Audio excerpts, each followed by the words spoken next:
Alrighty. Yeah, three little guys in front of you that represent WWII, which was similar to American Boy Scouts. It was the WWII was for kids that were age 10 to 14. Once they turned 14 to 18, they would go into the HJ or Hitlerjugend. So this is the group that would go out and hike, camp out, do marches and stuff like that. It was a German unity building program for the youth. That's about it. What would be the next step in their development through those kind of programs? Yeah, they would, once they got older, later in the war, stuff like that, especially late in the war, in the youth, they would go into supplementary roles. They would take care of delivering the mail. They would man flak guns, fight fires and stuff like that as well. They would take up the slack for all the older male adults who were all fighting the war. So once they got into the Hitlerjugend, 16, 17, 18-year-olds, they'd also send them into combat, weapons, Panzerfaust, whatever, to combat the Allies.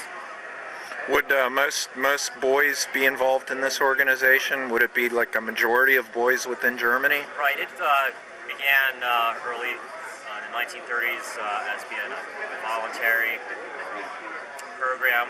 Later, as closer to war, Hitler made it that it was compulsory to serve in the youth programs.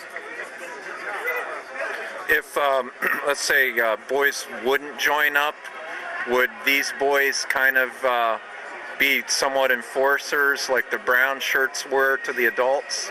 They would, just like today, peer pressure. Okay. Yeah, they would probably be forced by their peers to be in the program. Would they have like scout leaders like we have, or how was it? What was the hierarchy? They all have district triangles. They're representing the kids from North Hamburg or North Hamburg on here. It's kind of like scouts are today. There would be packs.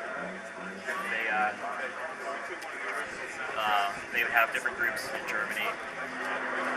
Different regions in Germany would have large groups, and then smaller subgroups and stuff like that. And yeah, these guys would also have ranks similar to what the military would have. They called it slightly different terms than private, sergeant, corporal, stuff like that. What would be some fun activities maybe that German boys would have participated in? Like they were big into marching, songs, singing, drilling. It's really a lot of military-based. So a martial society almost, right, then. Yeah, they drive long marches and stuff like that. They have campouts and stuff like that. They had to earn the black scarf. They go through a test, a chemical test, to earn the scarf. They would all have standard issue. This is the summer outfit is what they're being shown right now. There's also a winter issue outfit. They were responsible for buying their own uniform. So their parents or themselves had to come up with money to buy them. Would they the older ones kind of enforce things for the younger ones? Yeah, exactly right. It was like I said, a pure type organization. So. And do you have any idea when that might have been disbanded, or do they still exist today? Do you have any? As far as I know, that's disbanded. Okay. It's more along the lines of like the Scouts in America nowadays. So, yeah, this was a political